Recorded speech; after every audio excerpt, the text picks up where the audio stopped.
नारायण नारायण। आज हम पढ़ रहे हैं कृपा और पुरुषार्थ पंचम पुष्प। कृपा और पुरुषार्थ का जो स्वरूप रामचरितमानस के विविध प्रसंगों में किया गया है वह अद्भुत है और उन्हें अनेक अनेक दृष्टियों से देखा गया है। पुरुषार्थ और कृपा को विरोध में न देखकर यदि उनका सदुपयोग किया जाए तो वे परस्पर पूरक हैं। यदि दुरुपयोग किया जाए तो पुरुषार्थ एवं अभिमान का उदय होगा और कृपा के नाम पर तमोगुण और आलस्य की वृद्धि होगी। पर दोनों का सामंजस्य ही जीवन की पूर्णता है और इसीलिए महर्षि विश्वामित्र के साथ प्रभु श्री रामचंद्र उनके आश्रम की ओर प्रस्थान करते हैं। तो प्रभु के लिए जिन शब्दों का प्रयोग किया गया उनमें इन दोनों के ही सामंजस्य का संकेत मिलता है। आप वह सोरठा पढ़ते हैं कि माता के चरणों में प्रणाम करके जब दोनों भाई विश्वामित्र के साथ चले तो गोस्वामी जी का वह सोरठा जिसमें वे शब्द लिखते हैं पुरुष सिन्न दो वीर, दोनों ही वीर पुरुष सिन्न हैं। वस्तुतः पुरुषार्थ शब्द पुरुष शब्द का ही प्रतिरूप है। पुरुष के द्वारा जो कार्य संपन्न होता है वह पुरुषार्थ है और सिंह जो है वह पराक्रम और पुरुषार्थ की सीमा है। इसीलिए वह बड़ा प्रसिद्ध वाक्य है कि संसार में जब कोई राजा होता है तब उसे सिंहासन पर बिठाया जाता है, उसका तिलक किया जाता है। प्रश्न किया गया कि सिंह को वन का राजा किसने बनाया, कैसे वह वन का राजा है? तो उस वाक्य में यही कहा गया कि वह तो सिंह के जीवन में स्वतः ही है, उसे तो किसी के तिलक करने की आवश्यकता है और न तो कोई उसे सिंहासन पर ही बैठाता है। लेकिन वह शब्द इतना सांकेतिक है। राजा जो बैठता है तो उसके बैठने के स्थान को सिंहासन कहते हैं, मानो सिंह का आसन। सिंह के लिए तो वेद मंत्र पढ़े जाते हैं और न ही तिलक किया जाता है। इसीलिए हमारी परंपरा में एक वाक्य आता है, विक्रमाजित राजस्य स्वयमेवा मृगेंद्रता। सिंह इतना पराक्रमी है कि उसका राजा पद पराक्रम से प्राप्त हुआ है, उसके लिए किसी तिलक और प्रशंसा की आवश्यकता नहीं है। इसीलिए सिंह स्वयं पराक्रम का प्रतीक है। और भगवान राम भी जब जनकपुर की ओर प्रस्थान करते हैं तो उन्हें पुरुष सिंह की प्राप्त उपाधि दी गई और उसके साथ साथ सिंह में जहाँ पराक्रम होता है वहीं क्रूरता भी होती है। सिंह निर्दयी ही होता है, पर भगवान राम के चरित्र की पूर्णता यही है कि एक ओर सिंह जैसा पराक्रम उनके चरित्र में दृष्टिगोचर होता है और उसके साथ साथ उसी सोरठे में दूसरी पंक्ति आप पढ़ते हैं, कृपा सिंधुमति धीर अखिल विश्व कारण करन। और ये कौन है? बोले कृपा सिंधु। एक और पुरुष सिंह है और दूसरी ओर कृपा के समुद्र हैं। मानो भगवान राम ने अपने चरित्र में ही इन दोनों का सामंजस्य समाज के सामने प्रस्तुत कर दिया। इसका अभिप्राय है कि यदि जीवन में सिंहत्व हो, हिंसा की वृत्ति हो, क्योंकि सिंह शब्द हिंसा से बना हुआ है, तो हिंसा वृत्ति सिंह में हो तो उसमें पराक्रम तो है पर करुणा नहीं है। इसके विपरीत भगवान राम के चरित्र की विशेषता ही यह है कि पुरुष सिंह होते हुए भी वे कृपा के समुद्र हैं। और इसका परिचय भी अगले कुछ छंदों में मिल जाता है। जब महर्षि विश्वामित्र के साथ प्रभु जा रहे थे तो एक और तो उनकी बाल सुलभ लीला है, गोस्वामी जी ने उसका वर्णन किया है। गीतावली गोस्वामी जी का एक मधुर ग्रंथ है। उसमें गोस्वामी जी कहते हैं कि जब प्रभु विश्वामित्र के साथ जा रहे हैं तब उनकी छोटी अवस्था है और बच्चों में जो एक बाल चपलता होती है वह श्री राम के चरित्र में दिखाई देती है। गोस्वामी जी ने गीतावली में लिखा कि जब चल रहे थे तो मार्ग के किनारे सरोवर था। सरोवर में बड़े सुंदर कमल खिले हुए थे और श्री राम को वे इतने प्रिय प्रतीत हुए, उन्हें ऐसा लगा कि क्यों ना इस सरोवर से कमल ले आकर गुरुदेव के चरणों में चढ़ा दें, अर्पित कर दें। और जब वे सरोवर में कमल लेने के लिए प्रविष्ट हुए तो श्री राम की यह बाल लीला देखकर सचमुच थोड़ी देर के लिए महर्षि विश्वामित्र श्री राम के पराक्रम, ईश्वरत्व सब कुछ भूल गए, चिंतित हो गए। सरोवर में जल बहुत है, कहीं राम डूब न जाए। तो जब ईश्वर के डूबने की चिंता हुई तो भगवान श्री राम के बाल सुलभ स्वभाव का गोस्वामी जी परिचय देते हुए कहते हैं, पठत सरन सिलनी चढ़ी चितवत खग मृग बन रुचिराई। और तब विश्वामित्र क्या करते हैं? सादर सभय सप्रेम पुलकी मुनि पुलक पुनि पुनि लेत बुलाए। राम क्या कर रहे हो? जल्दी आओ। बस अब आवश्यकता नहीं है, जल अधिक है। और भगवान राम अपनी उस बाल लीला से सम्मोहित कर रहे हैं विश्वामित्र को। उसके बाद यात्रा आगे बढ़ी और सामने वह क्रूर राक्षसी आई जो मुनियों को खा जाती है, यश को नष्ट कर देती है, जिसका नाम ताड़का है। ताड़का के सामने आते ही श्री राम बदले हुए दिखाई दे रहे हैं। पूछा, गुरुदेव ये कौन है? और जब विश्वामित्र ने कहा कि यही वह ताड़का है जिसके पुत्रों के द्वारा यज्ञ नष्ट होते हैं, तो श्री राम का सिंहत्व, श्री राम का पराक्रम दिखाई पड़ा। गोस्वामी जी ने कहा कि प्रभु ने ताड़का का वध करने के लिए कोई बहुत प्रयत्न तो नहीं किया, केवल अपने तरकश से एक तीर निकाला और एक ही बाण प्राण हरि लीन्हा। मानो इतनी शूरता है, सिंहत्व है कि उन्होंने ताड़का का एक क्षण में वध कर दिया। पर अगले ही वाक्य में गोस्वामी जी जो शब्द लिखते हैं वह श्री राम की कृपालुता की पराकाष्ठा है। जब वध कर दिया तो ऐसा लगा कि एक नारी का वध कर दिया, बड़ा कठोर कार्य कर दिया। यह तो हिंसा की वृत्ति है, लेकिन गोस्वामी जी का अगला वाक्य तो यही है, एक ही बाण प्राण हरि लीन्हा, दीन जानिते ही निज पद दीन्हा। भगवान ने जब ताड़का को अपने में लीन कर दिया, एकत्व दे दिया, तब मानो यह लगा कि वह जो दिखाई देने वाली कठोरता और हिंसा की वृत्ति थी, उसके अंतराल में प्रभु ने कृपा करके इस शारीरिक देह बुद्धि से, इस द्वैत बुद्धि से ताड़का श्री राम पर क्रोध करके दौड़ती है और उसे समाप्त कर देते हैं। इस यात्रा के क्रम में श्री राम का सिंहत्व और कृपा दोनों का दर्शन होता है। इसी संदर्भ में अहिल्या की कथा आपके सामने कही जा रही थी। अहिल्या शापित है, पर जहाँ पर जो सूत्र है वह बड़े महत्व का है। आप लोग तो सब भिज्ञ हैं। अहिल्या परम सुंदरी, अद्वितीय सुंदरी है। उनका निर्माण जब ब्रह्मा के द्वारा हुआ तो इंद्र को ऐसा प्रतीत हुआ कि यह परम सुंदरी तो मुझे ही दी जाएगी, पर ब्रह्मा ने ऐसा नहीं किया। महर्षि गौतम महान त्यागी, महान तपस्वी, और अहिल्या भी उतनी ही पति परायणा, पति की सेविका, और न जाने कितने वर्षों तक पति की सेवा करती रही। पर इंद्र की जो लोलुप दृष्टि थी और जिस प्रकार से उसने माया के द्वारा रात्रि में प्रातःकाल की सृष्टि कर दी, महर्षि गौतम स्नान के लिए चले गए। इंद्र छल पूर्वक अहिल्या को अपनी आकांक्षा पूर्ति का साधन बना लेता है, किंतु महर्षि को अचानक लगता है कि संभवतः मुझे यह भ्रम है कि प्रातःकाल हो गया है। लौट आते हैं अपनी कुटिया में और जब अपने ही वेशधारी इंद्र को देखते हैं तो श्राप दे देते हैं। दोनों को उन्होंने श्राप दे दिया। इंद्र को उन्होंने श्राप दे दिया कि जाओ तुम्हारे शरीर में 1000 छिद्र हो जाएं, और अहिल्या को श्राप दिया कि जाओ तुम पत्थर हो जाओ। इस प्रसंग की आध्यात्मिक व्याख्या करते हुए जो गोस्वामी जी ने कहा वह जीवन का मानो एक महान सत्य है। अहिल्या कौन है? त्रेता युग में एक नारी है, पतिव्रता है, पति की सेवा परायण है, लेकिन एक क्षण का जो अनजाने में स्खलन है, पतन है, उसका इतना कठोर दंड गौतम के द्वारा दिया गया।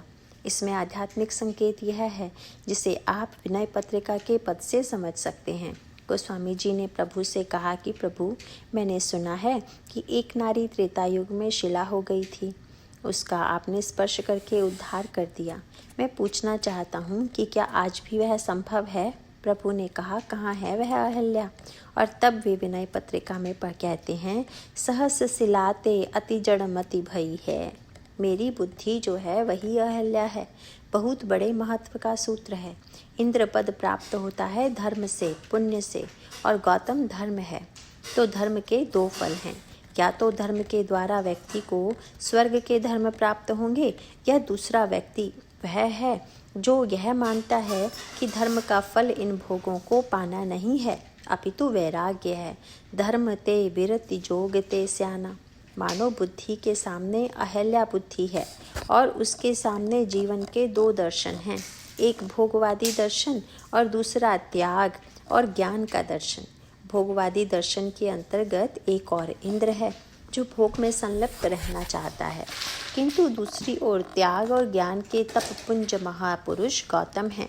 और जब बुद्धि के देवता ने अहंकार शिव बुद्धि अज ब्रह्मा ने अहिल्या को महर्षि गौतम को अर्पित कर दिया, तो ब्रह्मा यह बताना चाहते थे कि वस्तुतः जीवन का लक्ष्य भोग नहीं हो सकता। भोग तो मनुष्य यहाँ भी भोगता ही रहता है। इसीलिए जीवन का लक्ष्य वस्तुतः त्याग है, तपस्या है, वैराग्य है। बुद्धि को उसका अनुगमन करना चाहिए, भोगों का नहीं। किंतु बड़े महत्व का सूत्र है। बुद्धि क्या कभी धोखा नहीं खाती? क्या कभी भ्रमित नहीं होती? क्या वह बड़ी सेवा करने के बाद उसमें स्खलन नहीं होता? और इसका उत्तर है बड़े महापुरुषों के चरित्र में, पुराणों में और अहल्या के चरित्र में भी।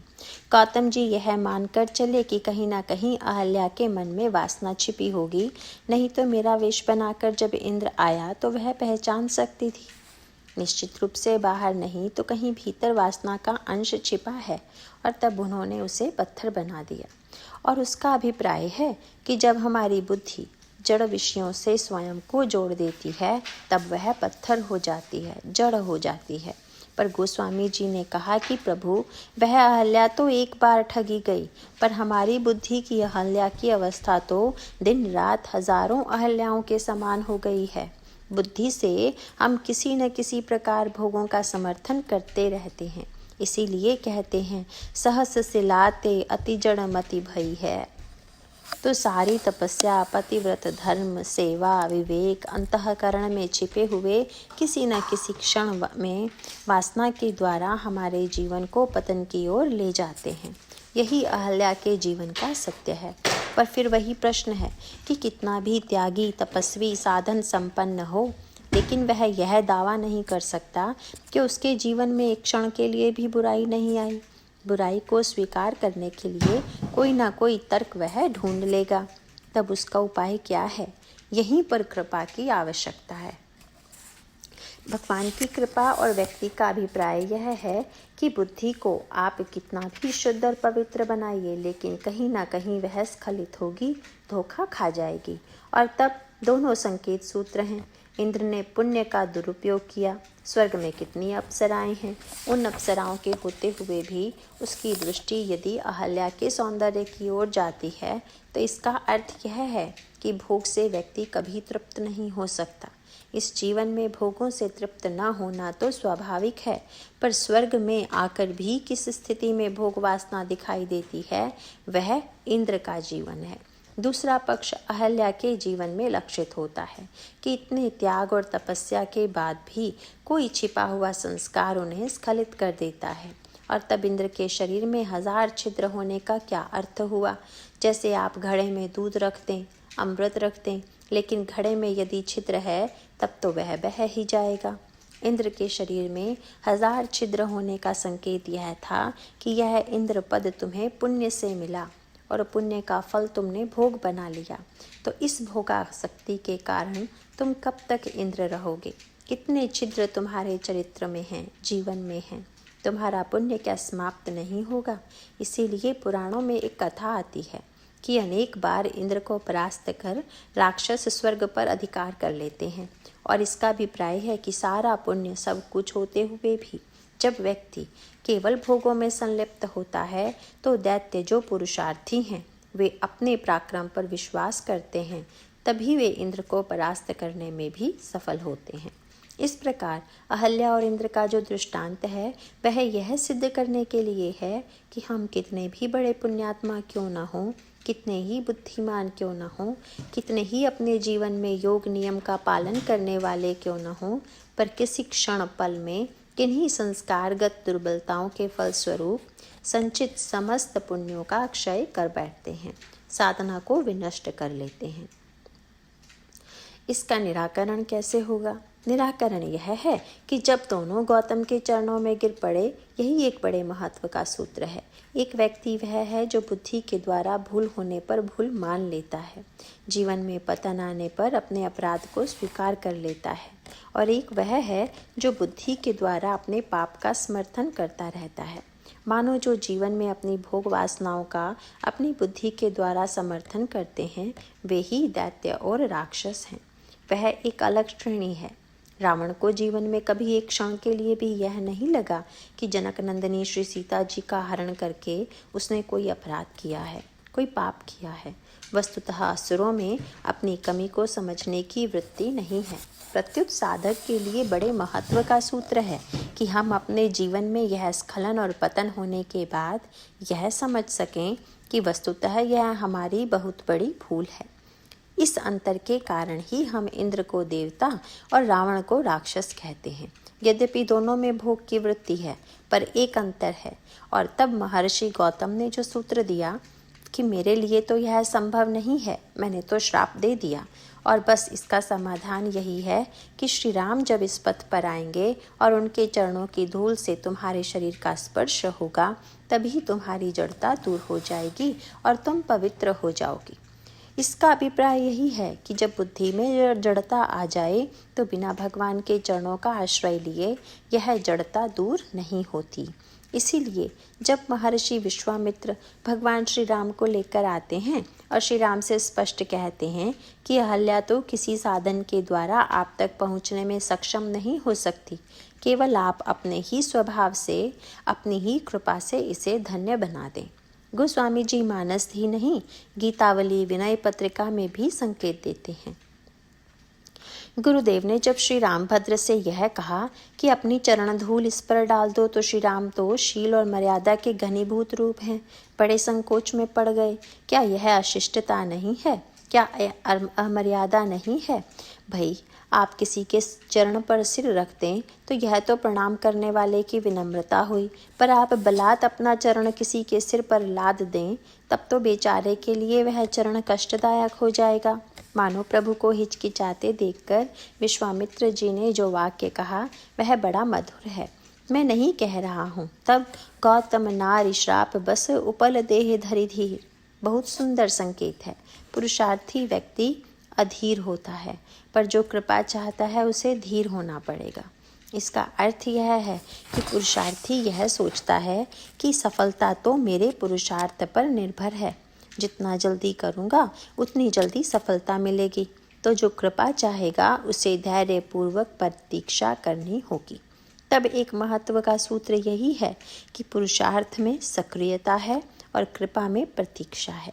नाथ कृपा ही को पंथ चित्तवत, दीन हो दिन रात। यह गोस्वामी जी का काव्य है और इसी का संकेत श्रीमद् भागवत में आता है। व्यास जी उपदेश देते हुए कहते हैं कि जो व्यक्ति आपकी कृपा की सुसमीक्षा करता है, समीक्षा और सुसमीक्षा, समीक्षा माने देखना, विचार करना, और सुसमीक्षा से अभिप्राय कि और भी अधिक अंतरंग में बैठकर कृपा के रहस्य को समझना। मानो प्रभु की कृपा प्रत्यक्ष रूप से व्यक्ति को कभी कभी दिखाई देती है और कभी कभी प्रत्यक्ष रूप से वह वैसी प्रतीत नहीं होती। भगवान वेदव्यास कहते हैं कि जो व्यक्ति भगवान की इस अनुकंपा की सुसमीक्षा करता है और विशेषतः जीवन में जब प्रतिकूलता आ गई, कष्ट आ गया, रोग आ गया, संकट आ गया, विपत्ति आ गई, तब उसकी दृष्टि क्या होगी? कहते हैं भुंजानः एवात्मकृतं विपाकम, यह मेरे किसी पाप का प्रारब्ध का ही परिणाम है और इसे भोग लेना ही अच्छा है। इससे हम पुरातन पाप से मुक्ति पा लेंगे और इसके बाद जो हृदय से, मन से, वाणी से आपके चरणों में नमन करता है, मुक्ति पदे स दाय भाग, वह व्यक्ति आपके यहाँ मुक्ति पद का अधिकारी है। महर्षि विश्वामित्र ने धीर का बहुत सुंदर अर्थ किया। मानो अहल्या में अब तो और कोई गुण हो ही नहीं सकता था, लेकिन उन्होंने यह कहा कि कितनी धैर्यशालिनी है कि न जाने कब से आपके आने का मार्ग देख रही है। अब यूँ तो कोई आलोचक होता तो कह देता कि पत्थर चलेगा क्या, यह कौन सा गुण हुआ पत्थर का। पर संत की विशेषता यही है कि वे विशेषता निकाल लेते हैं। बोले महाराज, यह धैर्य धारण करके भक्त लोग कृपा का मार्ग देखते हैं। चलकर नहीं मिल सकती तो तत्ते नुकंपाम। विनय पत्रिका के एक पद में गोस्वामी जी ने कहा कि महाराज, अब तो हम आपकी कृपा की प्रतीक्षा ही कर रहे हैं, क्योंकि हमें यह पता नहीं कि आपकी कृपा किस मार्ग से आती है, कब आती है। तो उन्होंने यही कहा कि यह तो बड़ी धैर्यशालिनी है, आपके आगमन की प्रतीक्षा कर रही है। महर्षि भगवान से यह तो कह सकते थे कि आप अपना कर कमल इस शिला पर रख दीजिए, यह चेतन हो जाएगी, या आपकी तो आँख में ही ऐसी कृपा है कि एक बार आप दृष्टि डाल दें तो यह धन्य हो जाए। पर उन्होंने कहा कि मैं चाहता तो यह कह सकता था, पर यह अहल्या मानो मुझसे बिना बोले ही यह कह रही है कि चरण कमल रज चाहती, वह स्वयं चाह रही है। इसका तात्पर्य क्या है? क्या वह मेरे नेत्र से कृपा नहीं पा सकती? राम कृपा कर चितवा जब ही। मानो विश्वामित्र का तात्पर्य यह था कि महाराज अहल्या सोचती है कि यदि प्रभु ने नेत्र खोलकर मुझे देखा तो उन्हें मेरा पाप भी तो दिखाई दे जाएगा, इसीलिए अच्छा यही होगा कि वे मेरी ओर ना देखें, आंखें मूंद लें। और यदि हाथ से कृपा करने चलेंगे तो उनके हाथ में जो धनुष बाण है, जो अन्यायी को दंड देने के लिए निर्मित हुआ है, इसीलिए चरण कमल से भी मैं कृपा की बात नहीं सोचती। तब बोले चरण कमल क्यों? बोले चरणों में जो कृपा का रूप है वह बड़ा अनोखा है। चरणों से ही गंगा निकली है और गंगा ही कृपा का ऐसा रूप है जिसमें जाति पाति कुल धर्म पापी पुण्यात्मा किसी का कोई भेद नहीं है।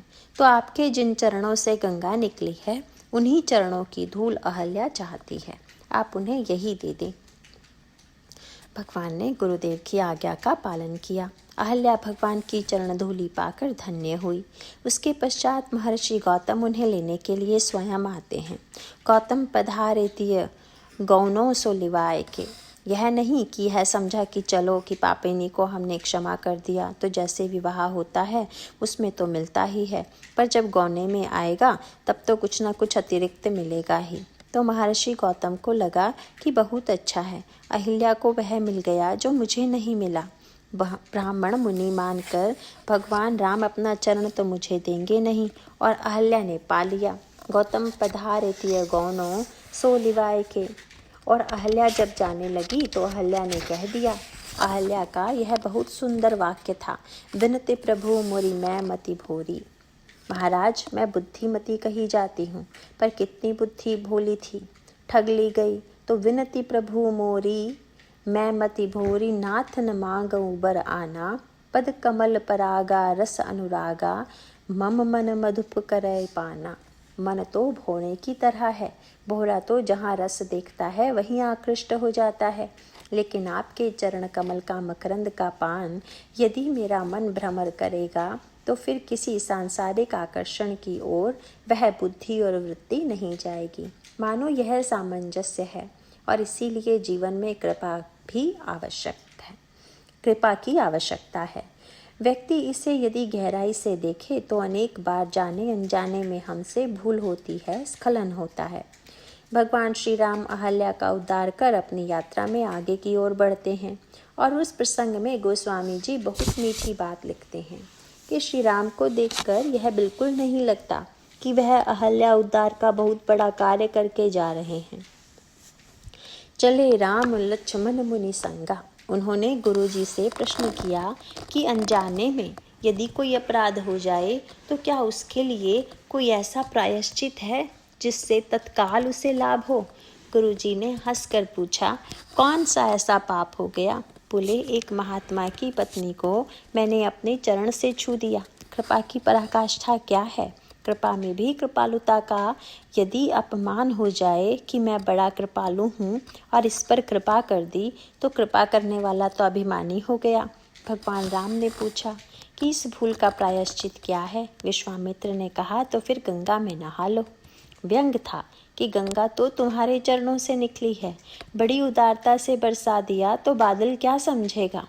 सही बात है, बादल तो यह जानता ही है कि बरसना उसका स्वभाव है, प्रकृति है। मानो उस साधना के तत्व के साथ साथ कृपा का जो सामंजस्य है वह इस प्रसंग में आपको दृष्टिगोचर होता है। फिर आगे चलकर महाराज श्री जनक का जो यज्ञ है और उस यज्ञ के पश्चात एक बड़े महत्व का सूत्र आता है। इस साधना और पुरुषार्थ में जहाँ अनेक गुण हैं वहीं एक बहुत बड़ी कमी है कि जो पुरुषार्थी या साधक होता है उसे अपने सद्गुणों की विशेषता के कारण किसी न किसी प्रकार का गर्व अवश्य होता है। सात्विक गर्व ही सही। आप देखेंगे कि महाराज जनक बड़े ज्ञानी हैं, निष्काम कर्मयोगी हैं और उनके यहाँ जनक नंदिनी का प्राकट्य हो गया है। उसके पश्चात जो कथा आती है वह बड़े आध्यात्मिक रहस्य से परिपूर्ण है। उसमें संकेत मानो यह है कि एक यज्ञ तो महाराज श्री दशरथ ने किया था पुत्र पाने के लिए। श्री राम को उन्होंने पाया। विश्वामित्र का भी जो यज्ञ है उसके संबंध में विनय पत्रिका में गोस्वामी जी कहते हैं, पद राग जाग चहूँ कौशिक ज्यों कियो हों। भगवान के चरणों में अनुराग प्राप्ति के लिए किया जाने वाला जो यज्ञ है वह विश्वामित्र का यज्ञ है। और उसके पश्चात महाराज जनक निष्काम कर्मयोगी हैं। कोई रंच मात्र आकांक्षा भी उनके जीवन में नहीं है। तत्वज्ञ हैं। जहाँ पर शिक्षा प्राप्त करने अनेक महामुनि आते हैं। जासु ज्ञान रविभव निसिनासा बचन किरण मुनि कमल विकासा। वे महामुनि भी आकर जिनसे शिक्षा प्राप्त करते हैं ऐसे महापुरुष हैं। और तब उनके जीवन में भी एक आकांक्षा है और वह बड़े ही आध्यात्मिक रहस्यों से परिपूर्ण है। श्री राम जब जनकपुर में आते हैं तो जनक नंदिनी की सखियां ही नहीं, जनकपुर निवासिनी स्त्रियां भी जब श्री राम की सुंदरता को देखती हैं तो उन्हें लगता है कि ब्रह्मा ने इनका निर्माण सीता के लिए ही किया है। प्रश्न यह है कि देखने में तो बड़े सुकुमार लग रहे हैं, धनुष इनसे कैसे टूटेगा? तो सखी ने कहा कि अच्छा यही होगा कि इनको देखकर जनक अपनी प्रतिज्ञा छोड़ दें। क्या तुम कल्पना कर सकती हो कि जनक प्रतिज्ञा छोड़ सकते हैं? तो उस भाव भरी जनकपुर वासिनी ने कहा कि आज जनक के ज्ञान की परीक्षा है। राम को देखकर यदि ये प्रतिज्ञा छोड़ दें तो ज्ञानी और न छोड़ें तो महाअज्ञानी। तो यह तो एक नई परिभाषा हो गई। जौं सखी इन ही देख नर नाहु पन परि हरि हठि करई विबाहु। सखी परंतु पनुराउ न तजई विधि बस हठि अविवेक ही भजही। प्रतिज्ञा नहीं छोड़ते तो इसका अर्थ है कि ब्रह्मा ने इनकी बुद्धि हरण कर लिया है। यह प्रतिज्ञा है कि हठ। बड़ा आश्चर्य है। जनक जी ने श्री राम को पहचान लिया। विश्वामित्र के साथ देखते ही उन्होंने कह दिया। वे एकटक श्री राम को देखते रहे और जब उन्होंने विश्वामित्र से पूछा, महाराज ये कौन है? महाराज श्री जनक से विश्वामित्र ने हंसकर कहा, तुम तो बड़े तत्वज्ञ माने जाते हो, तुम्हें क्या लगता है? बोले, ब्रह्मा जो निगम नेति कही गावा उभय वेश धरी की सोई आवा। मुझे तो लगता है कि ब्रह्मा ही दो वेश बनाकर आ गया है। इतनी पैनी दृष्टि, लेकिन बात बड़ी अटपटी है। जनकपुर वासिनियाँ राम को ईश्वर के रूप में नहीं जानती, पर उनको लगता है कि जनक को प्रतिज्ञा छोड़ देनी चाहिए और जनक श्री राम को पहचानते हैं, प्रतिज्ञा छोड़ क्यों नहीं देते। लेकिन गोस्वामी जी ने जो सूक्ष्म आध्यात्मिक संकेत किया है वह बड़े महत्व का है। महाराज जनक की प्रतिज्ञा है कि उसी को मेरी कन्या वरण करेगी जो शिव के धनुष को तोड़ देगा। इसमें संकेत यह है कि कन्यादान समर्पण है, ममता का त्याग है। पिता जिसे आज तक अपनी कन्या मानता रहा, जब उस कन्या को समर्पित कर दिया तो अपनी ममता को उसे अर्पित कर दिया। वहाँ कन्यादान का जो सूत्र है साधारण प्रसंग में भी उसे महत्वपूर्ण माना गया है, पर आध्यात्मिक संदर्भ में इसका तात्पर्य और भी गहरा रहस्यपूर्ण है। क्या? जब व्यक्ति ने कन्यादान किया या व्यक्ति ने अपने घर में प्रेम से पाली गई कन्या को दिया तो देने के बाद उसके मन में देने का अभिमान हुआ कि नहीं, मैं दाता हूँ। जैसा कि रामायण में दक्ष को लगा कि मैं दानी हूँ और शंकर दान लेने वाले हैं। इसीलिए दक्ष प्रजापति चुने जाने के बाद ब्रह्मा की सभा में गए तो सभी देवता मुनि सम्मानार्थ खड़े हुए। दक्ष ने वहां दृष्टि उठाकर देखा कि कोई बैठा तो नहीं रह गया। देखा तो बैठे हुए हैं शंकर जी। अरे, मेरा दामाद होकर नहीं उठा, बस मैं इसका श्वशुर हूँ, इसे मैंने अपनी कन्या दी है। इसे तो सबसे पहले उठकर मेरा स्वागत ही नहीं अपितु दंडवत करना चाहिए था। ऐसी दुराशा दक्ष के मन में थी। इसका सूत्र यह है कि महाराज जनक जो समर्पण यज्ञ करना चाहते हैं, उस समर्पण के पीछे भी एक प्रश्न है। जब आप समर्पण करते हैं तो मैंने इस वस्तु का समर्पण किया, ऐसा एक सात्विक अभिमान तो आता ही है। इस वस्तु का मैंने समर्पण किया। यह जो धनुष है वह क्या है? यह साक्षात पवित्रतम अहंकार का प्रतीक है, शिव का धनुष। जनक जी का तात्पर्य है कि समर्पण के पहले, हमारी ममता के पहले अहंता नष्ट हो जाए, मैं टूट जाए, तब सही अर्थों में समर्पण होगा, कन्यादान होगा। उस समय देने का एक जो औपचारिक स्वरूप है उसको स्वीकार करूँगा।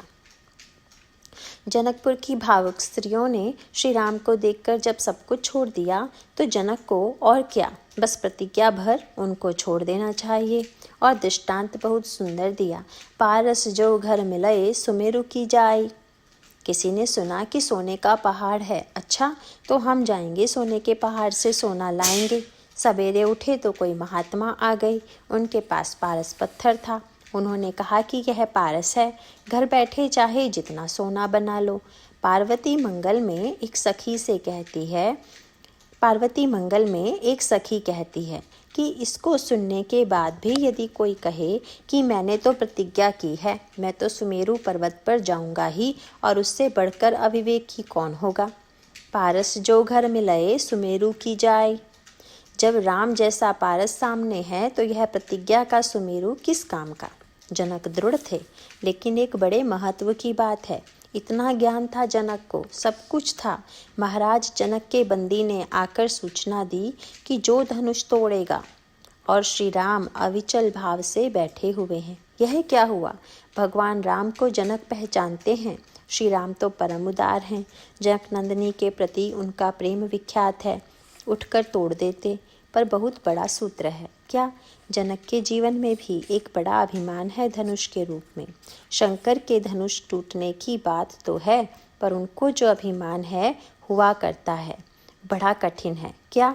जो स्वयं उनके मुंह से निकला कि सहज विराग रूप मन मोरा। जिस वैराग्य के लिए बड़े बड़े महात्मा और महापुरुष बड़ी तपस्या करके तब उस वैराग्य को पाते हैं, पर यहाँ तो सहज रूप से वैराग्य ही वैराग्य है।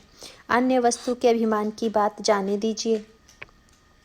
आप ज्ञान दीपक के प्रसंग को गहराई से पढ़ते होंगे या पढ़ेंगे तो पाएंगे कि जब वैराग्य की मक्खन से तुलना की गई तब बताया गया कि कैसे गाय लाई जाए, उसे कैसा चारा खिलाया जाए, कैसे दूध दुहा जाए और कैसे दूध को गर्म किया जाए, कैसे दही जमाया जाए। और तब उसके बाद लिखा हुआ है, तब मथि काढ़िले नवनीता विमल विराग सुभग सुपुनीता। विमल वैराग्य का मक्खन निकल आया। पर दिया जलाने के लिए यदि आप मक्खन डाल देंगे तो गड़बड़ होगा। आप मक्खन से दिया जलाने की चेष्टा कीजिए। पहले मक्खन को घी बनाइए तो दिया ठीक ठीक जलेगा। क्यों? बिना घी बनाए दिया जलाएंगे तो दिया थोड़ी जलेगा, फिर चिड़चिड़ाहट होगी। वैराग्य को भी पहले आग पर तपाइए और उसमें जो बचा हुआ चिड़चिड़ापन है, जो अहम का प्रतीक है, उसे मिटाइए। मानो जनक बहुत बड़े त्यागी, बहुत बड़े निष्काम कर्म योगी हैं, पर मैं विरागी हूँ। पर कृपा तो तब होती है कि जिसमें जो अभिमान है वह छूट जाए, और वह सचमुच ऐसा छूटा। प्रभु तो बैठ गए। जनक ने देखा सारे राजाओं ने प्रयत्न किया, असफल हो गए। तब वह वैराग्य का अभिमान कहाँ चला गया? जब जनक ने देखा कि धनुष नहीं टूटा तो निपन विलो की जनक अकुलाने, बोले वचन रोषु जनसाने, और कह दिया, तजहु आस निज निज ग्रह जाहु, लिखा न विधि वैदही विवाहु। प्रभु को हंसी आ गई। वह विरागी जी अब रोने लगे कन्या के विवाह के लिए। जनक कहने लगे, क्या करूं? सुकृत जाई जो पनु परिहरहु, कुंवरी कुआरी रह का करहु। यदि प्रतिज्ञा छोड़ देता हूँ तो पुण्य जाता है, नहीं तो मेरी कन्या का विवाह नहीं होता है। सचमुच इस वाणी से पता चल गया वैराग्य का। तब एक वैराग्य जो आया था अयोध्या से, और उस वैराग्य का घनीभूत रूप थे लक्ष्मण जी। सानुज सीय समेत प्रभु राजत परन कुटीर, भगति विज्ञान वैराग्य जनु सोहत धरे शरीर। लक्ष्मण से फटकार माने इस विरागी को महाविरागी की फटकार मिली। क्या वे ज्ञानी हैं? सुनते हैं कि बड़े ज्ञानी हैं, सुनते थे कि बड़े ज्ञानी हैं। देखकर कहने लगे राम ब्रह्म हैं। देखते ही एक क्षण में मान लिया कि राम ब्रह्म हैं, और आप जिन्हें पुत्री मानते हैं इतने दिनों में भी उसे नहीं पहचाना। यह कैसा ज्ञान है? यदि वे पहचान जाते तो क्या उनके मुंह से यह निकलता कि मेरी कन्या कुंवारी रह जाएगी? और जनक के मुंह से निकल गया कि कोई ऐसा हो ही नहीं सकता कि जिसके मन में कोई लोभ न हो। मानो विरागियों को यह लगता है कि विरागी हूँ तो मैं ही हूँ और कोई नहीं। मुँह से निकल गया था, कहूँ काह यह लाभ न भावा। लक्ष्मण जी महानतम समर्थ हैं, सब कुछ कर सकते हैं। उन्होंने महाराज जनक को सचेत कर दिया। फल यह हुआ कि जनक जी में वैराग्य का जो सात्विक अभिमान था वह नष्ट हो गया। तब गोस्वामी जी कहते हैं, अब राम से अनुरोध करते हैं जनक। अब कृपा का अवसर आ गया। अब विराग जी के विराग का अभिमान भी समाप्त हो गया और तब आप देखते हैं कि प्रभु श्री रामभद्र के द्वारा वह धनुर्भंग की लीला संपन्न होती है। मानो यह बताने के लिए कि साधना और पुरुषार्थ में उच्च से उच्च स्थिति वैराग्य प्राप्त करने के बाद भी मैं वैराग्यवान हूँ, यह धारणा बनी रहती है। जब यह मिट जाए तो भगवान की कृपा, और तब जनक को लगता है कि मोहि कृत कृत्य कीन्ह दूँ भाई, मैं कृतकृत्य हो गया। मानो अब अहंता मिट गई, वैराग्य का अभिमान मिट गया। भगवान तो परम कृपामय हैं ही। इस प्रकार से यह पुरुषार्थ और कृपा का सामंजस्य इस प्रसंग में है। बोलिए सियावर रामचंद्र की जय।